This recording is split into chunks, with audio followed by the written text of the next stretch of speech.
August 12ರಿಂದ ಬೆಡ್ಕಿಹಾಳದಲ್ಲಿ ಭವ್ಯ ಕೃಷಿ ಮೇಳ, 100ಕ್ಕೂ ಹೆಚ್ಚು ಕೃಷಿ ಉಪಯೋಗಿ ಮಳಿಗೆಗಳ ಸಮಾಗಮ.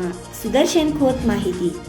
ನಿಪ್ಪಾಣಿ ತಾಲೂಕಿನ ಬೆಡ್ಕಿಹಾಳ್ ಗ್ರಾಮದ ಗ್ರಾಮ ದೇವರಾದ ಶ್ರೀ ಕಲ್ಯಾಣ ಸಿದ್ದೇಶ್ವರ ದೇವರ ಐತಿಹಾಸಿಕ ದಸರಾ ಉತ್ಸವ ನಿಮಿತ್ತ ಈ ವರ್ಷ ಪ್ರಥಮ ಬಾರಿಗೆ ಬೆಡ್ಕಿಹಾಳ್ ಶಮನೇವಾಡಿ ದಸರಾ ಕಬಡ್ಡಿ ಕಮಿಟಿ ವತಿಯಿಂದ 12, 13 ಮತ್ತು 14ರಂದು ಶ್ರೀಮತಿ ಕುಸುಮಾವತಿ ಮಿರ್ಜಿ ಮಹಾವಿದ್ಯಾಲಯದ ಮೈದಾನದಲ್ಲಿ ಭವ್ಯವಾದ ಕೃಷಿ ಮೇಳ ಹಾಗೂ ಸಣ್ಣ ಉದ್ಯಮಿ ಮೇಳ ಆಯೋಜಿಸಲಾಗಿದೆ ಎಂದು ಜಿಲ್ಲಾ ಪಂಚಾಯಿತಿ ಮಾಜಿ ಸದಸ್ಯ ಸುದರ್ಶನ್ ಖೋತ್ ಮಾಹಿತಿ ನೀಡಿದ್ದಾರೆ. ಅವರು ಶನಿವಾರ ದಿನಾಂಕ 5ರಂದು ಕೃಷಿ ಮೇಳದ ಸ್ಥಳದ ಭೂಮಿ ಪೂಜೆ ಕಾರ್ಯಕ್ರಮದ ವೇಳೆ ನಡೆದ ಸಭೆಯಲ್ಲಿ ಮಾತನಾಡುತ್ತಿದ್ದರು. ಹಾಗೆ ಬೇಡಿಕೆಹಾಳದ ದಸರಾ ಅಂದರೆ ಇಡೀ ಕರ್ನಾಟಕ ರಾಜ್ಯದಲ್ಲಿಯೇ ಒಂದು ಅದ್ದೂರಿಯಾಗಿ ಆಚರಿಸುವಂತಹ, ಇಡೀ ಕರ್ನಾಟಕದಲ್ಲೇ ಎರಡನೆಯ ಒಂದು ಅದ್ದೂರಿಯ ದಸರಾ ಎಲ್ಲಿ ನಡೀತದೆ ಅಂದರೆ ನಮ್ಮ ಬೇಡಿಕೆಹಾಳ್ ಗ್ರಾಮದಲ್ಲಿ. ಪ್ರತಿ ವರ್ಷದಂತೆ ಈ ವರ್ಷವೂ ಕೂಡ ಬೇಡಿಕೆಹಾಳ್ ಶಮನೇವಾಡಿ ದಸರಾ ಕಬಡ್ಡಿ ಉತ್ಸವ ಕಮಿಟಿ ವತಿಯಿಂದ ಒಂದು ವಿಶೇಷವಾದಂತಹ ಆಯೋಜನೆಯನ್ನು ಈ ನಮ್ಮ ಕುಸುಮಾವತಿ ಮಿರ್ಜಿ ಕಾಲೇಜಿನ ಒಂದು ಕ್ರೀಡಾಂಗಣದಲ್ಲಿ ಆಯೋಜನೆ ಮಾಡಲಾಗಿದೆ. ಕಳೆದ ಹಲವು ವರ್ಷಗಳಿಂದ ಕಬಡ್ಡಿ ಸ್ಪರ್ಧೆಗಳನ್ನು ಆಯೋಜನೆ ಮಾಡಲಾಗ್ತಾಯಿತ್ತು. ಈ ವರ್ಷ ವಿಶೇಷವಾಗಿ ಕೃಷಿ ಮೇಳವನ್ನು ಈ ಒಂದು ಕ್ರೀಡಾಂಗಣದಲ್ಲಿ ಆಯೋಜನೆಯನ್ನು ಮಾಡಲಾಗಿದೆ. ನಾವೆಲ್ಲರೂ ಕೇವಲ ಅಂತೀವಿ ಅಷ್ಟೇ, ರೈತ ದೇಶದ ಬೆನ್ನೆಲುಬು, ಅವನು ಟಿಕಾಸಿದರೆ ಮಾತ್ರ ದೇಶ ಒಂದು ಟಿಕಾಸಬಹುದು ಅನ್ನುವಂಥ ಒಂದು ಸಂದೇಶವನ್ನು ಹೇಳ್ತೀವಿ. ಆದರೆ ಅವರಿಗೆ ಆಧುನಿಕ ಪದ್ಧತಿಯ ಒಂದು ಕೃಷಿ ಪದ್ಧತಿಯನ್ನು ಯಾವ ರೀತಿ ಮಾಡಬೇಕು ಅನ್ನೋ ದೃಷ್ಟಿಯಿಂದ ಅವರ ಕೃಷಿ ಆದಾಯ ಹೆಚ್ಚಾಗಬೇಕು, ಅವರು ಬದುಕಬೇಕು ಅನ್ನೋ ದೃಷ್ಟಿಯನ್ನು ಉದ್ದೇಶವನ್ನು ಇಟ್ಕೊಂಡು ಇವತ್ತು ಒಂದು ಬೇಡಿಕೆಹಾಳ್ ದಸರಾ ಕಬಡ್ಡಿ ಉತ್ಸವ ಕಮಿಟಿಯ ಅಧ್ಯಕ್ಷರಾದಂಥ ಸುರೇಶ್ ಖೋತ್ ಅವರು, ಉಪಾಧ್ಯಕ್ಷರಂಥ ಬೇಡಿಕೆಹಾಳ್ ಗ್ರಾಮ ಪಂಚಾಯಿತಿಯ ಸದಸ್ಯರಾದಂಥ ಸಂಜಯ್ ಪಾಟೀಲ್ ಅವರು, ಒಂದು ನಿಯೋಜಕರಾದಂಥ ಕಿರಣ್ ಪಾಂಗಿರಿ ಅವರಾಗಲಿ, ಅನಿಲ್ ಗೋಸಾವಿ ಅವರಾಗಲಿ ಹಾಗೂ ಅವ್ರದ್ದೆಲ್ಲ ಟೀಮ್ ಒಂದು ಕೂಡಿ ಈ ಸಲ ಏನು ಒಂದು ನಿರ್ಧಾರ ಕೈಗೊಂಡ್ರು ಅಂದರೆ ಇಲ್ಲಿ ಕಬಡ್ಡಿಯ ಬದಲು ಒಂದು ಕೃಷಿ ಮೇಳವನ್ನು ಆಯೋಜನೆ ಮಾಡಿ ರೈತರಿಗೆ ಅನುಕೂಲವಾಗುವಂತಹ ಒಂದು ನಿಯೋಜನೆಯನ್ನು ಮಾಡಬೇಕಂತ ಮಾಡಿ ಇವತ್ತು ಅದರ ಭೂಮಿ ಪೂಜೆಯನ್ನು ಮಾಡ್ತಾಯಿದ್ದೀವಿ. ರೈತರು ದೇಶದ ಬೆನ್ನೆಲುಬು ಅಂತ ಹೇಳ್ತಾ ಇರುವಂಥ ಸಂದರ್ಭದಲ್ಲಿ ಅವರಿಗೆ ಸರ್ಕಾರದಿಂದ ಒಂದು ಯಾವ ರೀತಿಯ ಒಂದು ಸಪೋರ್ಟ್ ಸಿಗಬೇಕು ಅದು ಸಿಗ್ತಾ ಇಲ್ಲ. ಆದರೆ ತಾವೇ ತಮ್ಮ ಕಾಲ ಮೇಲೆ ನಿಂತ್ಕೊಳ್ಬೇಕು, ಯಾವ ರೀತಿ ಅವ್ರು ಬೆಳೀತಕ್ಕಂಥ ಕಬ್ಬಾಗಲಿ ಹಾಗೂ ಇನ್ನಿತರ ಬೆಳೆಗಳಾಗಲಿ ಯಾವ ರೀತಿ ಹೆಚ್ಚಿನ ಉತ್ಪನ್ನವನ್ನು ತೆಗಿಬೇಕು, ಅವರಿಗೆ ಹನಿ ನೀರಾವರಿ ಆಗಲಿ ಹಾಗೂ ತುಂತುರು ನೀರಾವರಿ ಆಗಲಿ ಯಾವ ರೀತಿ ಮಾಡೋದರಿಂದ ಒಂದು ಬೆಳೆಗಳನ್ನು ಚೆನ್ನಾಗಿ ತೆಗಿಬೇಕು, ಯಾವ ರೀತಿ ರಸಗೊಬ್ಬರವನ್ನು ಹೆಚ್ಚಾಗಿ ಉಪಯೋಗ ಮಾಡದೆ ಹೆಚ್ಚಿನ ಬೆಳೆಯನ್ನು ತೆಗಿಬೇಕು ಅನ್ನೋ ದೃಷ್ಟಿಯಿಂದ ಈ ಒಂದು ಕೃಷಿ ಮೇಳದಲ್ಲಿ ವಿಶೇಷವಾದಂಥ ಒಂದು ನಿಯೋಜನೆಯನ್ನು ಮಾಡಲಾಗಿದೆ.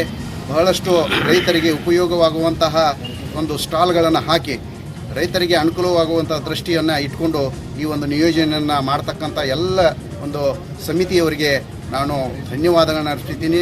ಈ ರೀತಿಯ ಒಂದು ಉಪಕ್ರಮಗಳು ಮೇಲಿಂದ ಮೇಲೆ ನಡಿಬೇಕು, ರೈತರಿಗೆ ಅದರ ಅನುಕೂಲ ಆಗಬೇಕು ಅನ್ನುವ ಒಂದು ಉದ್ದೇಶವನ್ನು ನಾವು ಇಟ್ಕೊಂಡಕ್ಕಾಗಿ ಧನ್ಯವಾದಗಳನ್ನು ಅರ್ಪಿಸ್ತೀವಿ. ಈ ಸಂದರ್ಭದಲ್ಲಿ ವಿಶೇಷವಾಗಿ ನಮ್ಮ ಕೃಷಿ ಪಂಡಿತರಾದಂಥ ಸುರೇಶ್ ದೇಸಾಯಿ ಅವರು, ಅದೇ ರೀತಿ ಒಂದು ಕೃಷಿಯಲ್ಲಿ ಒಂದು ವ್ಯವಸ್ಥಿತವಾದಂಥ ನಿಯೋಜನೆ ಮಾಡ್ತಕ್ಕಂಥ ಬಾಹುಬಲಿ ಅಣ್ಣ ಅವರಾಗಲಿ, ಸುರೇಶ್ ನಮ್ಮ ನಾರೇ ಅಣ್ಣ ಆಗಲಿ, ನಮ್ಮ ಸರ್ಗಳಾಗಲಿ, ಟೋಟಲ್ ಎಲ್ಲ ಕಮಿಟಿಯವರು ಇವತ್ತು ಈ ಸಂದರ್ಭದಲ್ಲಿ ಹಾಜರಾಗಿ ಈ ಒಂದು ಎಲ್ಲ ಒಂದು ಅವರ ಬೆಂಬಲಕ್ಕೆ ಅವರ ಬೆನ್ನೆಲುಬಾಗಿ ನಾವು ನಿಲ್ತೀವಿ.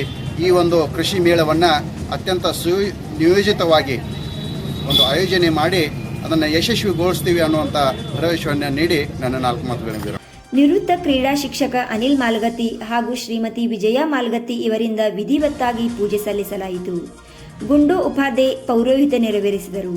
ಕಬಡ್ಡಿ ಸಮಿತಿ ಅಧ್ಯಕ್ಷ ಸುರೇಶ್ ಖೋತ್, ಉಪಾಧ್ಯಕ್ಷ ಸಂಜಯ್ ಪಾಟೀಲ್, ಅಬ್ದುಲ್ ವಹಾಬ್ ಜುನೇದಿ ಪಟೇಲ್, ಪ್ರಾಂಶುಪಾಲ ಡಾಕ್ಟರ್ ಕಿರಣ್ ಚೌಗ್ಲೆ, ಉದ್ಯಮಿ ಬಾಹುಬಲಿ ಪಾಟೀಲ್, ದಸರಾ ಸಮಿತಿ ಅಧ್ಯಕ್ಷ ಸುನಿಲ್ ನಾರೆ ಇವರ ಮುಖ್ಯ ಉಪಸ್ಥಿತಿಯಲ್ಲಿ ನಡೆದ ಸಭೆಯಲ್ಲಿ कृषी पंडित सुरेश देसाई मातनाडिदरू.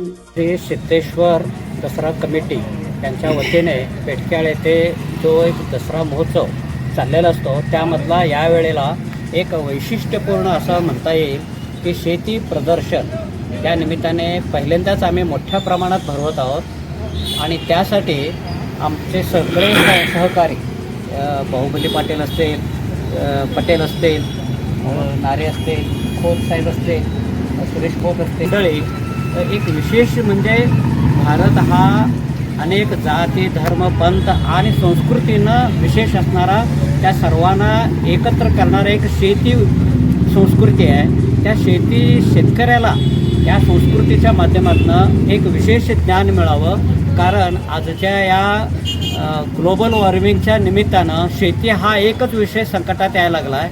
तेव्हा त्याला या शेतकरी म्हणजे 70-80% शेतकरी वर्गाला एक चांगलं ज्ञान मिळावं आणि जागतिक पातळीवर पुन्हा हा शेतकरी कसा उभा राहील, त्याचं उत्पन्न कसं वाढेल, कमी खर्चातनं जास्त उत्पन्न आणि विशेष करून सेंद्रिय शेतीच्या माध्यमातून. कारण हे सगळं पर्यावरण बिघडायला लागलं आहे. ह्या शेतकऱ्याला आता चांगल्या वळणावर आणायचं असेल तर सेंद्रिय शेतीशिवाय पर्याय नाही. तेव्हा या प्रदर्शनाच्या निमित्तानं आम्ही सगळे मिळून चांगल्या पद्धतीनं सेंद्रिय पद्धतीनं अनेक नवीन तंत्रज्ञान आलेत की पर्यावरण बिघडणार नाही आहे. या पर्यावरणाच्या परिस्थितीमध्ये सुद्धा उत्पादन तिप्पट कसं करायचं तंत्रज्ञान आम्ही या परिसरातल्या शेतकऱ्यांना, भागातल्या सगळ्या शेतकऱ्यांना देणार आहोत. तेव्हा आम्ही हे सगळे मित्र मिळून हा एक चांगला उपक्रम राबवायचा निर्धार केलेला आहे. सर्वांचं सहकार्य लाभत आहे आणि असेच अनेक शेतकऱ्यांनी याचा लाभ घ्यावा या निमित्ताने मी आपल्याला ನಿವೇದನೆ देते. ಈ ಸಂದರ್ಭದಲ್ಲಿ ಸುಭಾಷ್ ಶಿರುಗುಪ್ಪೆ, ಅನಿಲ್ ಬೆಂಡವಾಡೆ, ಅಬ್ಜಿತ್ ಲಟ್ಟೆ, ಸಂಜಯ್ ಮಡಿವಾಳ್, ಅವಿನಾಶ್ ಆಲ್ಗುರೆ, ಹುಸೇನ್ ಮುಲ್ಲಾ, ಸುಧೀರ್ ತಳೇಕರ್, ಅಮೋಲ್ ವಾಡೀಕರ್, ಕಿರಣ್ ಪಾಂಗಿರೆ, ಪ್ರಮೋದ್ ಹೆರವಾಡೆ ಪಾಟೀಲ್, ವಸಂತ್ ಕೊರವ್, ಡಿಯು ಹಳ್ಳೂರ್, ಬಾಬಾಸಾಹೇಬ್ ಹನಿಮ್ನಾಳೆ, ವಸಂತ್ ಕೊರವ್, ನೇಮಗೌಡ್ ಪಾಟೀಲ್, ಶಂಕರ್ ಪವಾರ್ ಸೇರಿದಂತೆ ಬೆಡ್ಕಿಹಾಳ್ ಶಮನೆವಾಡಿ ಕಬಡ್ಡಿ ಕಮಿಟಿಯ ಸದಸ್ಯರು ಉಪಸ್ಥಿತರಿದ್ದರು. ಅನಿಲ್ ಗೋಸಾವಿ ಸ್ವಾಗತಿಸಿದರು. ಆರ್ ಬಿ ಖೋತ್ ವಂದಿಸಿದರು. ಪಂಚ್ ನ್ಯೂಸ್ಗಾಗಿ ಬೆಡ್ಕಿಹಾಳದಿಂದ ಕೃಷ್ಣ ಅರ್ಗೆ.